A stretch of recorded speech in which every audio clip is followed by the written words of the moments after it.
A história desse personagem começa lá no século XVIII. Esse cara aqui se chamava Andor. Hoje todo mundo conhece ele como Saltitão, mas naquela época era só Andor mesmo. Além do nome, ele curtia caçar tempestades junto com o amigo Samson, que mais tarde a gente conhece como Tecmo. Só que esse hobby ia colocar a vida dele em risco bem rápido. Mas antes disso, vamos conhecer um pouco do passado do Andor. Ele era aquele garoto problemático, o típico adolescente rebelde e imaturo. Tinha seus momentos divertidos com a turma dele, o Gary e os Guardiões da Juventude Eterna, mas tudo isso estava prestes a mudar para sempre. Naquele colégio, todo mundo parecia ser gente boa e educada, mas nem tudo na vida é perfeito, né? E é aí que entra o Clorg Bane, o valentão clássico, o bad boy da escola. O Andor foi um dos poucos que teve coragem de encarar ele de frente. Os dois viviam quase partindo para briga, mas na maioria das vezes ficava só no climão mesmo. Só que a vida do Andor ia mudar para sempre quando ele conheceu a Mona, a peça-chave para entender a personalidade do Saltitão que a gente conhece hoje. Mona era doce, extrovertida, estudava no mesmo colégio e com ela o Andor viveu momentos incríveis e aprendeu muita coisa. Foi isso que fez ele largar o lado mais imaturo e ir virando aos poucos um cara diferente, até tentando evitar confusão.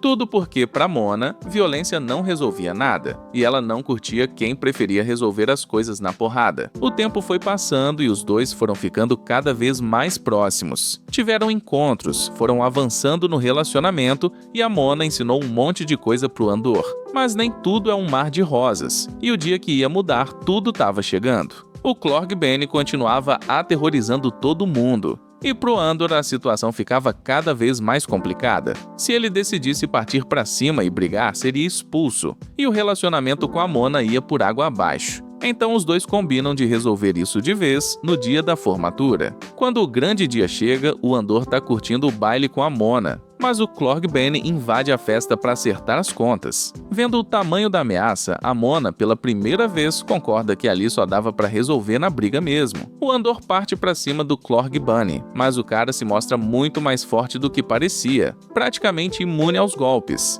A situação sai do controle e a briga começa a destruir o lugar todo. A Mona, desesperada para ajudar, se joga na frente para proteger o Andor e acaba atingida pelos escombros do teto. Esse momento é o estopim. O Andor solta os punhos da justiça e dá uma das maiores surras da série, mandando o Clorg Bane direto pro espaço. Ele vence a luta, mas isso não significava nada. Quando corre para socorrer a Mona, percebe que tudo que sobrou dela foi o colar que ele mesmo tinha dado de presente. É aí que ele entende. Perdeu muito mais do que ganhou naquela briga. Perdeu a única pessoa que realmente importava para ele. Anos depois, ele é convidado pelos Guardiões da Juventude Eterna, que oferecem a imortalidade, já que o Clorg Bane voltaria a cada 157 anos para ameaçar o mundo. O Andor aceita, mas para virar imortal, primeiro precisava trocar de nome, e é assim que nasce o Saltitão. Mesmo sem nunca ter pedido para ser imortal, a real é que ele tinha perdido todo o sentido de continuar naquele mundo.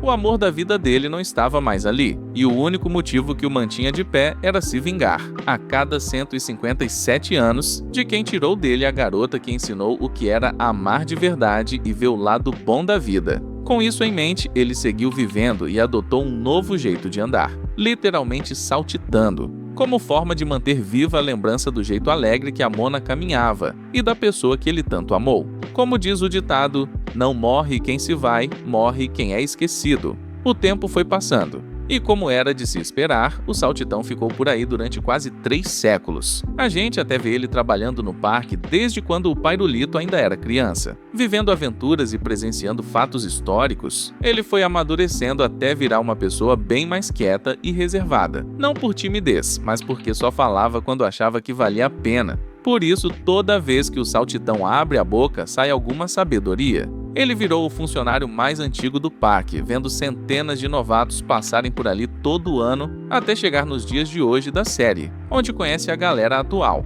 Mordecai, Rigby, Musculoso e Fantasminha. E justamente por ser o mais velho, virou o mais respeitado, a primeira pessoa que todo mundo procura quando precisa de ajuda. Afinal, com tantos séculos de experiência, ele acumulou um conhecimento absurdo e resolver qualquer problema ficou fácil para ele. Só que por mais incrível que pareça, isso teve um efeito reverso. Todo esse status acabou inflando o ego dele. Conforme a série avança, quando o Saltitão não consegue resolver alguma coisa, isso passa a mexer muito com ele. Um bom exemplo é no episódio Saltitão contra a Tecnologia, quando os meninos pedem ajuda para consertar um computador. Ele tenta, mas não faz a menor ideia do que fazer, e leva pela primeira vez um baita choque de realidade. Por melhor que você seja em algo, sempre vai ter alguma coisa que você não sabe fazer. Só que o Saltitão não aceita isso. Ele se convence de que o problema é a máquina, e em vez de consertar, decide simplesmente destruir o computador na marretada. Os meninos seguram ele e dizem que tudo bem não saber consertar tudo. Mas dá pra ver pelo jeito que ele reage o episódio inteiro que aquilo mexeu fundo com ele. Depois de tanto tempo vivido e tanta confiança construída, não conseguir resolver algo simples foi um baque e tanto pro orgulho de alguém que se via como infalível. Mas ele não desiste. Para recuperar a própria confiança e a admiração dos amigos, ele faz de tudo para aprender a resolver o problema, só para não perder o posto de a pessoa que conserta tudo.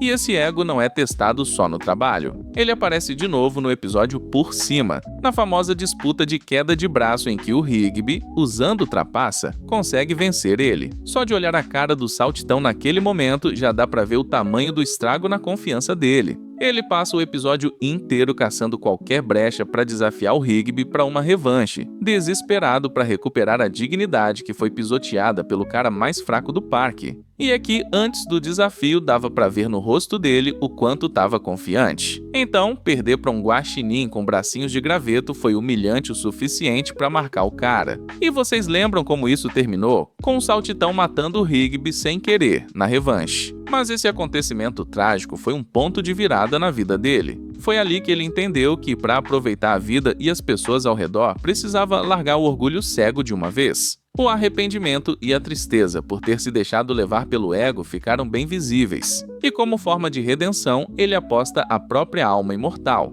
e sua própria razão de existir numa queda de braço com a morte. Tudo para trazer o amigo de volta e consertar o próprio erro. Depois de toda essa evolução ao longo da série, o Saltitão passaria por mais um momento de tensão extrema. Lembra que lá no começo eu falei que a paixão dele por caçar tempestades ia colocar a vida dele em risco? Pois é.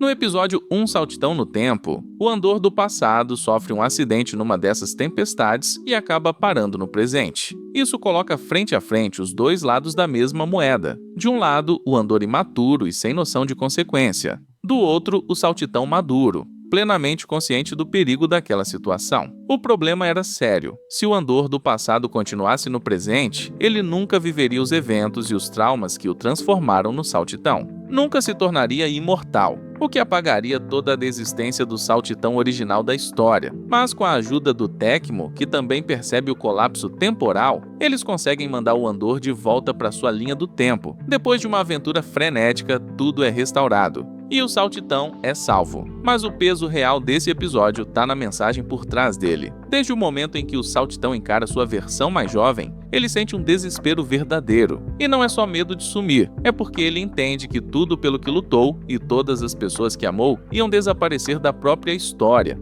Isso mostra o quanto foi importante para a formação do caráter dele ter conhecido a Mona, os amigos do parque e ter vivido cada aventura ao lado deles. O Saltitão descobriu quem ele era e qual era o propósito dele no mundo, algo que o Andor do passado simplesmente não entendia, porque ainda não tinha levado o tapa de realidade que a vida dá. Pro Andor, tudo era sobre brigar, ser arrogante e não ligar para ninguém. Já pro Saltitão, a vida era sobre ter empatia e valorizar cada momento ao lado de quem a gente gosta. Mas a real é que, enquanto acompanhamos o amadurecimento do Saltitão, a gente também precisa aceitar uma coisa meio amarga. A vida dele é uma das mais tristes de toda a animação. Ao longo da jornada imortal dele, o Saltitão viu os amigos nascerem, crescerem e morrerem. É um ciclo doloroso, assim como foi difícil pra gente lidar com o sacrifício do Pairulito no fim da série. Em algum momento, o Saltitão vai ter que testemunhar a partida de todos os amigos que conheceu nessa nossa era. Sem dúvida, o Saltitão é um dos maiores e melhores personagens de uma série que no começo talvez não tenha dado tanto destaque pra ele. mas que nas temporadas seguintes mostrou o passado incrível e doloroso que ele carregava. Um ser imortal que, mesmo tendo vivido mais de 3 séculos, soube se adaptar a cada época e provou, de forma definitiva, que o amor verdadeiro pode transformar até o coração mais rebelde. Se você chegou até aqui, pode pegar seu biscoito de prêmio. E se curtiu essa análise, inscreva-se no canal.